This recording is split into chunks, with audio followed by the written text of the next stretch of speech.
Le racloir 2 concerne le premier affûtage.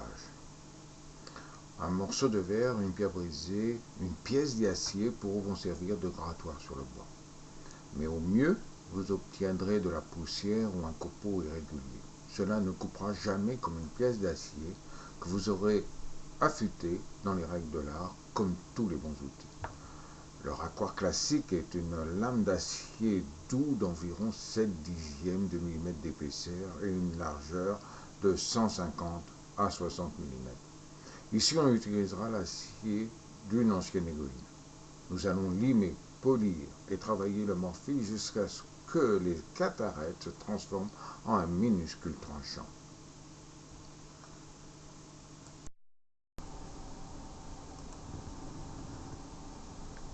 Quelques pièces de métal, une aiguille que je mets de côté et une autre que j'ai coupée en différentes largeurs pour mes usages à venir.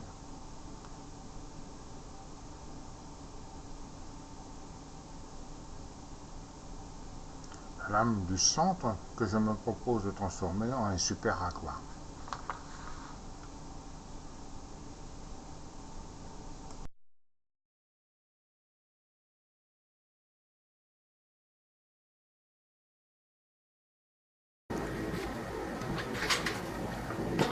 Arrête. Ici, je m'arrange qu'elle soit jamais droite, plutôt bombée, de façon à,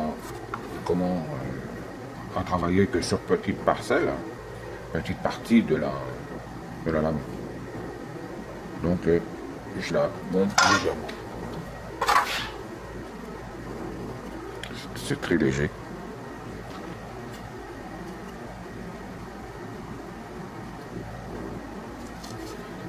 Et régulier. On insère bien dans l'étau. Là, je m'apprête d'établir, mais ça peut être un étau à métal. Pour le métal, ça va même mieux, ça se tient même mieux. Et puis, je commence par la grosse, toujours jamais perpendiculaire, dans le sens, je sais, sinon ben, on va casser l'arête. Dans ce sens-là, ben, on ne la casse pas.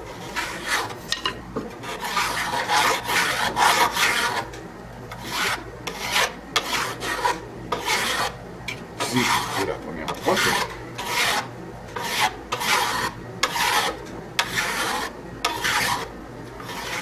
Là, de ce côté-là, j'ai encore les traces de la denture de scie. Il faut que je l'élimine complètement parce que sinon ça va me faire des aspérités et quand je me sers de la lame, ben, il va y avoir des sillons. Donc c'est pas le but, c'est d'enlever les sillons. Donc il faut bien les enlever.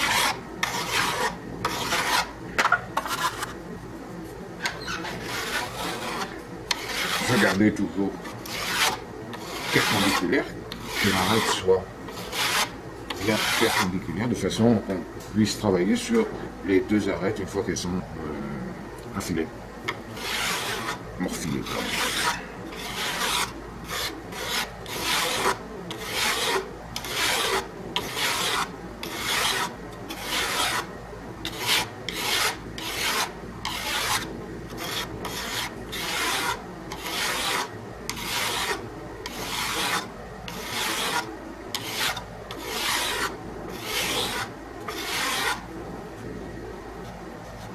Je tâte l'arête de façon à bien sentir le morfil de chaque côté.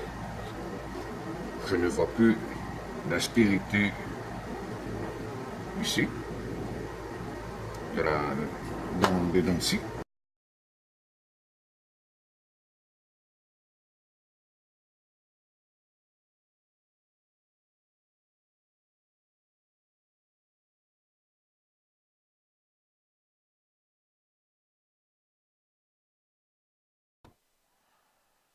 On recommence.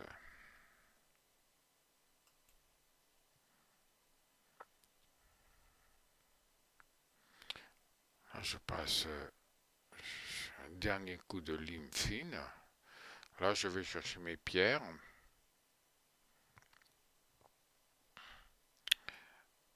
J'utilise des pierres à l'huile que j'abonde d'huile. Je travaille sur la surface et je me sers de mon doigt pour maintenir l'écarrage de la pierre vis-à-vis de la lame et énergiquement je lui donne des coups. Je nettoie ça avec une vieille chaussette, peu importe, ça marche très bien. Là je change de côté de pierre. C'est une pierre de face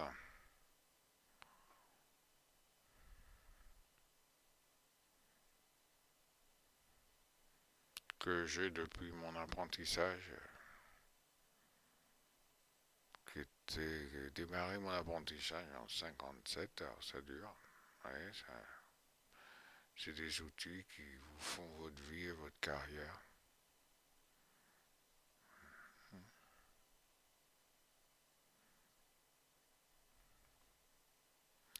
Je nettoie la pierre au fur et à mesure parce qu'il y a de la limaille qui se dépose dessus et cette limaille sur la pierre accroche les arêtes et à ce moment-là vont me casser l'arête. Donc il faut toujours surveiller à ce qu'il n'y ait pas de limaille supplémentaire qui tombe.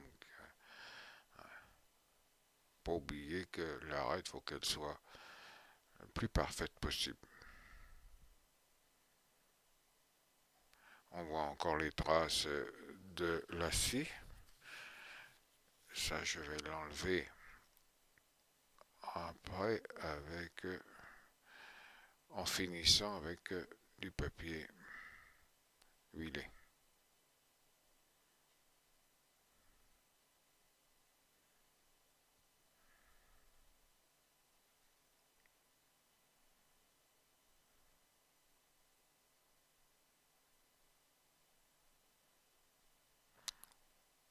Ouais. Je vais chercher un petit morceau de bois pour vous faire voir que on n'a pas on le maintient d'équerre, on maintient le plus de bois d'équerre et ça nous sert de guide. Et à ce moment-là, on est toujours perpendiculaire à la surface. Il faut utiliser la pierre sur toute sa surface, sinon elle creuse. Et les pierres à eau, c'est encore pire. En utilisant les pierres à eau, ils creusent beaucoup plus vite. Là, j'utilise une pierre extrêmement fine. C'est une pierre du Levant.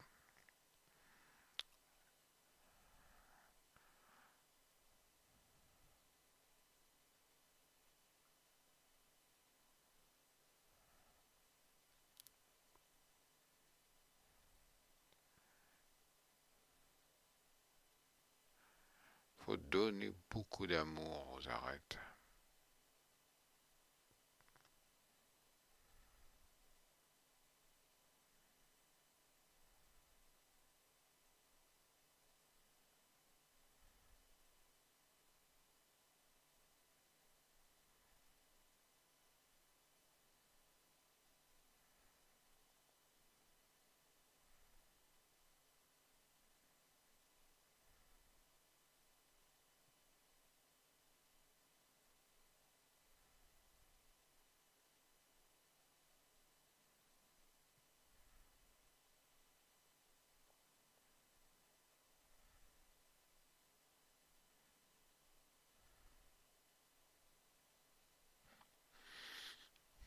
Et sur cette lame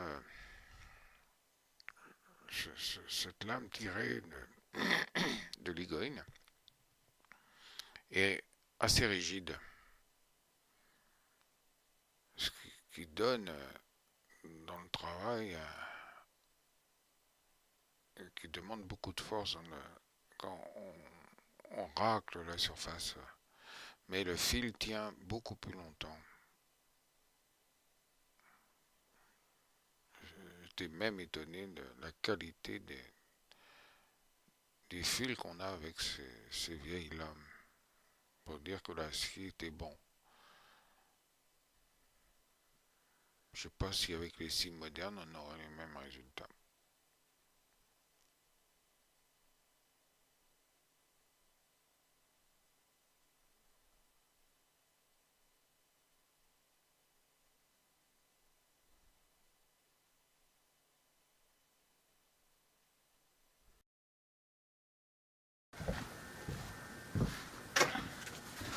Là, je fais avec du papier 320. Du papier de 320. Huile un peu. Également. J'utilise de l'huile de lampe.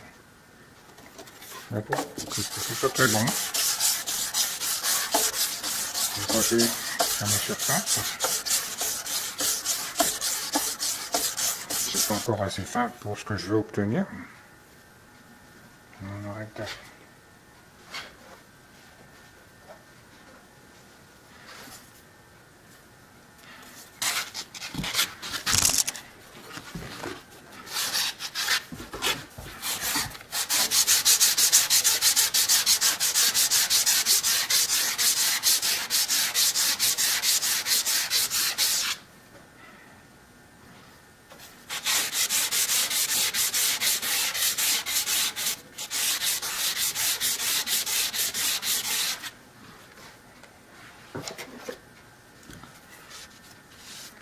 C'est sûr, là je démarre avec un outil qui n'est pas fait pour ça, donc c'est un peu plus long.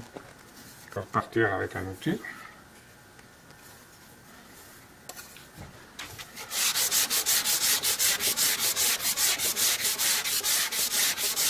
Mais je vais avoir une bonne lame d'ébéniste, un bon racloir pour dégrossir, une lame bien épaissie, tout ça, pour les travaux à venir.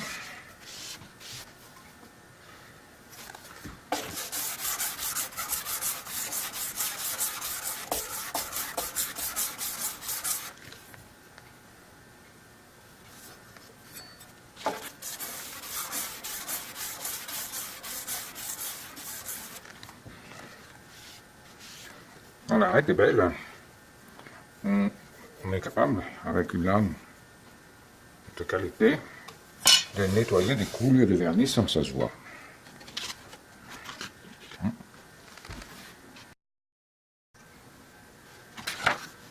Donc j'ai de plus en plus fin, j'ai du 600. Que je continue à travailler la surface. Avec du 600.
Je continue à travailler de façon systématique. Je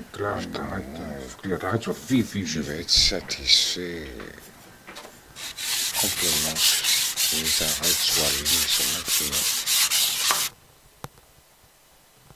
Vous pourriez utiliser du papier de 1000-1200, ce serait encore un meilleur fil. C'est ce que j'utiliserais si j'utilisais la lame à des fins de polissage de vernis, ce qui m'est déjà arrivé de faire avec une lame, mais il faut que l'arête là soit de transparence et sans rugosité, le plus fin maximum, on puisse avoir.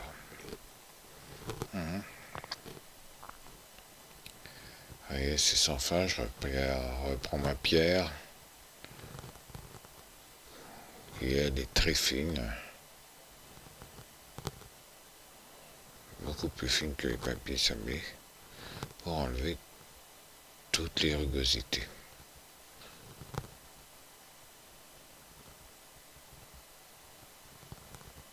C'est sûr qu'avec une lame reprise comme ça, Cette lame de scie, c'est très long, mais vous pourriez acheter éventuellement des lames toutes prêtes dans des magasins spécialisés, comme chez Langevin ou chez Nivalet. Ils ont du très bon matériel à votre disposition pour tout ça.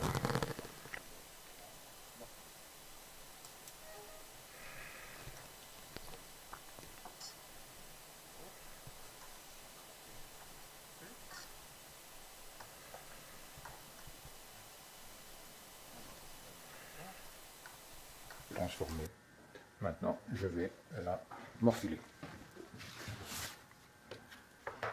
Comme dans l'autre vidéo, un paraffine de chaque côté.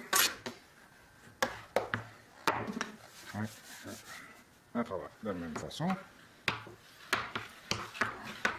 Passer à peu près à 12 mm de la rive, 12-13 mm de la rive.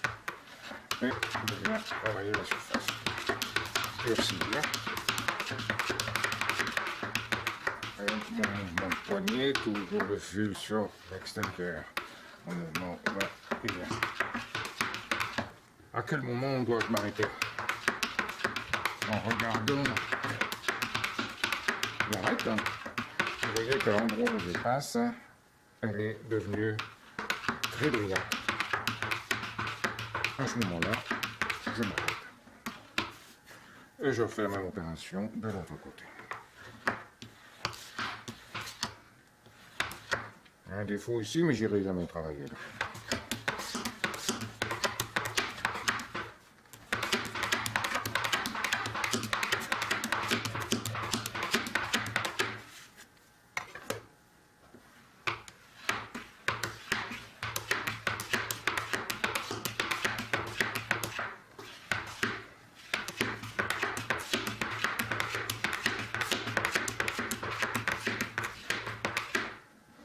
En général, le premier morfil relevé n'est pas toujours très bon. Alors, je ne sais pas celui-là, je vais utiliser, c'est en deuxième.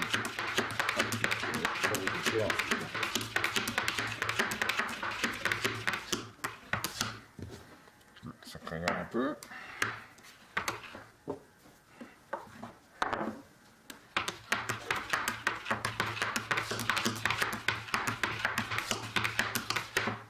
L'opération, une fois, 90, un peu plus fort, à peu près 1-2 degrés. Si vous le penchez trop, ben, le fil va travailler, va être obligé d'aller chercher l'attaque un peu plus bas, un peu plus couché. À ce moment-là, vos doigts vont travailler sur la matière. Donc, j'essaie de garder le fil le plus droit possible. Voilà. En 3 fois, ça doit suffire. Là, je vois le fil. On ne peut pas le voir à la caméra. Je ne sais pas comment le présenter. C'est pour ça qu'ensuite, je vais vous faire un petit dessin. Et voilà, là, il est opérationnel. 1, 2 et 3. Là, il est opérationnel. Un essai sur un petit morceau de bois.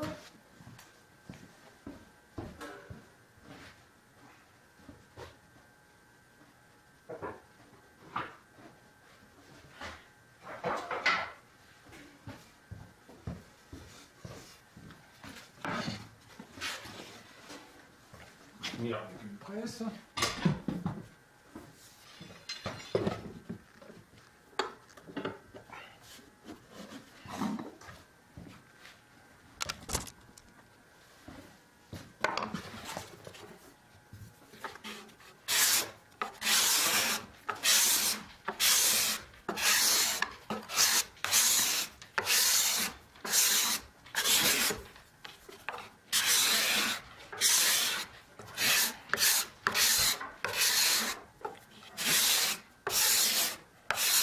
Voilà, avec mon sablage, j'enlève tous les gros défauts. J'enlève les léger. J'ai beaucoup de papier sablé. Et cet outil, contrairement à une feuille de papier sablé, dans 100 ans sera encore opérationnel.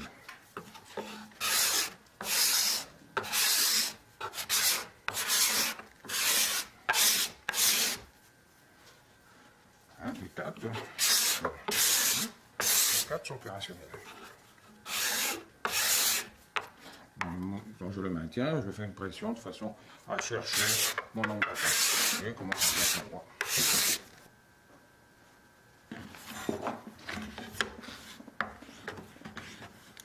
Donc je le reprends, je repasse ma paraffine.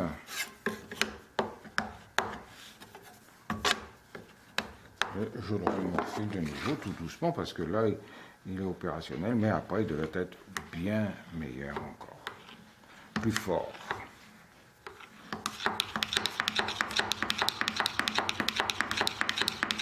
Cette opération, on peut la faire 8-10 fois.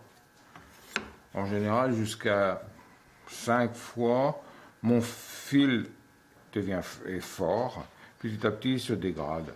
Voilà. Alors après, à 8-9 fois, il faut le faire. Donc, dans la prochaine fois, je vais faire une reprise. J'ai toujours un quoi à refaire.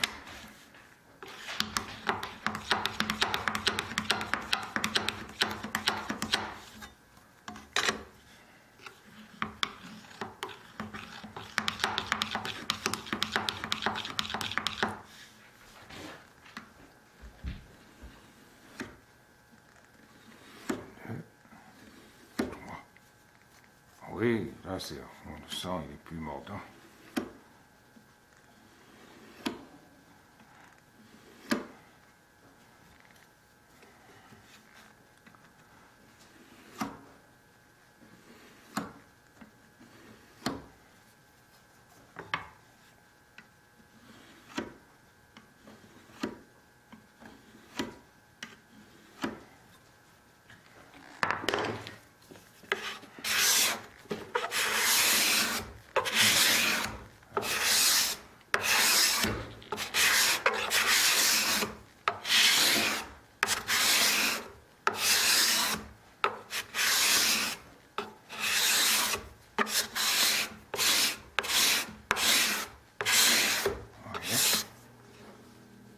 Ça fait pas de gros copeaux, c'est des copeaux extrêmement fins, mais on obtient ce qu'il veut, ensuite on sable. Dans le passé, au Moyen-Âge, on s'arrêtait là, le papier sablé, ça n'existait pas.